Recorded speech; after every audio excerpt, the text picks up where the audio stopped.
Hey. Hey. What are we talking about today? We're talking about the Water Magician. So I think that after we talked about Toko P's original sin, we were a little traumatized. Yeah. We needed something that was chill. We needed something that was refreshing. We needed something that was easy. Yeah. And what's really I would say the comfort food of anime is certainly Isekai. Yeah. And so this is one of the Isekai that came out this year that people have been liking, and we dove in.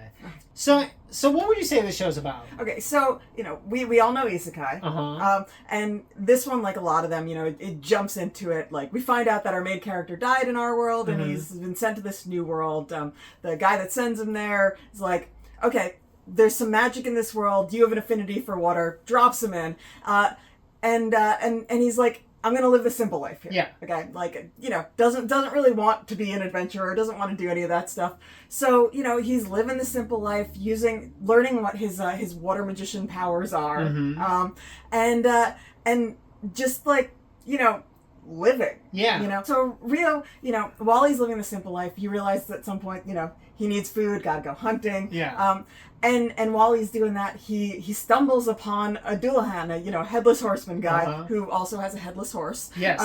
And that guy kind of becomes his mentor, teaching him like sword fighting and things. And so he's learning sword fighting. He's learning to use his water magic, for various things, like just building the power up. And he finds a shipwreck. And finding the shipwreck, he meets a guy and adventure comes because of that, because he's got to help the guy get home, and turns out that guy is an adventurer, and so all of a sudden Rio is an adventurer. So Abel, the guy that he met, or Abel, like sort of leads him into this new life that's no longer the simple life, but like seems like it could be a lot of fun. Yeah, I mean, it's a very common trope isekai. I mean, it's got kind of like a lot of the same themes that we've found. Reincarnated has like OP magic. I mean, one of the cool things is like his magic doesn't start OP. Yeah. We sort of see him develop it. I also like the character of Ryu a lot, but there's very little in this show that we have not already seen. Yeah, and it's just done well. Yeah,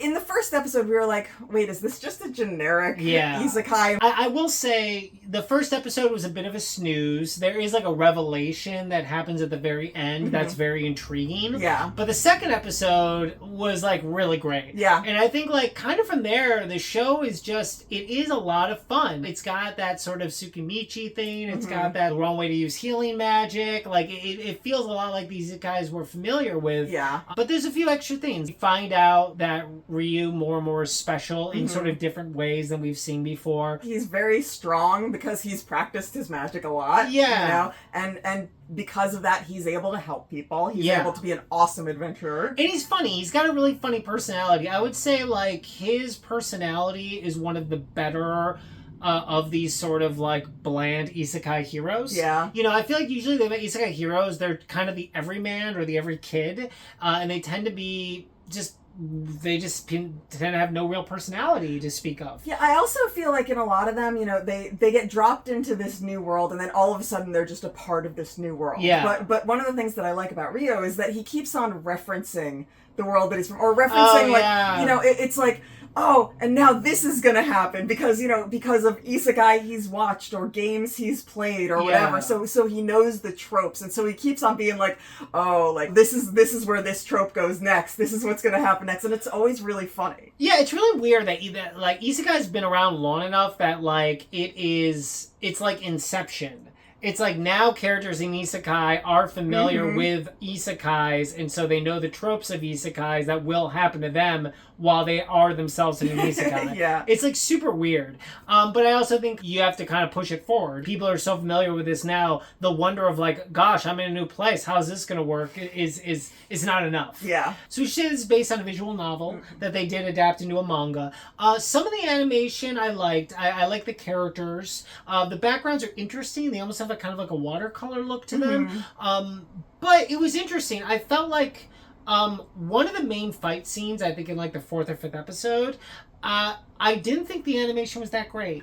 Yeah. And it was weird. And part of it is like, we've seen Demon Slayer in the theater twice. Yeah. We've seen a lot of really good looking stuff this year. So it's hard to compare. That being said, the thing is, we've been spoiled, and this is from a smaller studio. It is, you know, yeah. it's not from Mappa. It's not, you know, it's not one of the big name studios. So yeah, you know, Typhoon. yeah, you got to give it a little bit of leeway. Like I think they almost leaned away from showing a lot of the battle because I think they know where they don't have, you know, their strengths, you know, and so they did what they could, and you're right, it wasn't as exciting as a lot of the battles we've seen, but then again, like, the battles aren't. Well, it's just the visuals. What happened in the fight was very cool. And the stages of the fight was cool. It was just kind of okay. Yeah. But I will say that the big sort of last fight in the 11th episode was awesome. Yeah. And it looked great. So I think they just kind of had to get to it. This is just like a fun 12-episode isekai. Yeah. I see why people like it. It's not the best isekai I've seen, but it's nowhere near the worst isekai I've seen either. No, it's just a lot of fun. You know, I like the little things about it. You know, it's, again, a lot of the same tropes that we've seen before, but I like that people underestimate him. That because he's a new adventurer, though with Abel's help, he was able to, like, you know, become a D rank. You know, normally people would have to go in as a lower rank than that. But that's still a pretty low rank. And so people don't even understand how powerful he is. Well, all the ranks are really interesting because, like, Abel is like he's like the main fighter of that city, and he's only a B rank. Yeah. So it's really interesting. We haven't even really gotten to A and S ranks yet in this world, and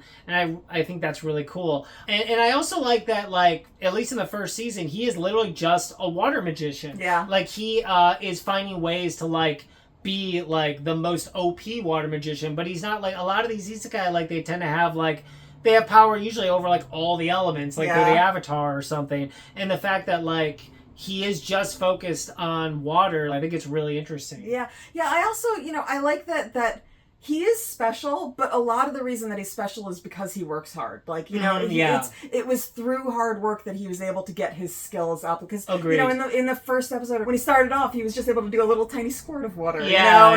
And then he worked on it every day. And then all of a sudden he was able to do, like, you know, a, like, really sharp jet of water. And then he, like, figured out how to make ice, you know? It was really cool to, like, to watch his progress and they're like, I like the message of hard work pays off. Oh, I totally agree. It's also the least pervy isekai I've seen in a while. Yeah, I mean, for sure. There's no, like, that common trope where, like, he defeats a beast and then it becomes, like, a sexy girl who's in love with him. It's not a harem anime at all. He's got, like, one sort of maybe friend/love interest in this elf character. Yeah, and like... Yeah, and a lot of the other characters, they have adorable crushes on people. Yeah. But, like, but there isn't any of that. I feel like... I feel like it's appropriate for, like, younger kids, even though I feel like it's 16 plus. It might be because there is a lot of violence. There is a lot of violence, but it's monster violence. Well, what's crazy is that the show, I think, goes from, like, you know, almost G to, like, PG-13 in, like, the 10th episode or something. That's true. That is true. Like, I was shocked because it was kind of, like, really nice and chill. Like, oh, a 10-year-old could watch this.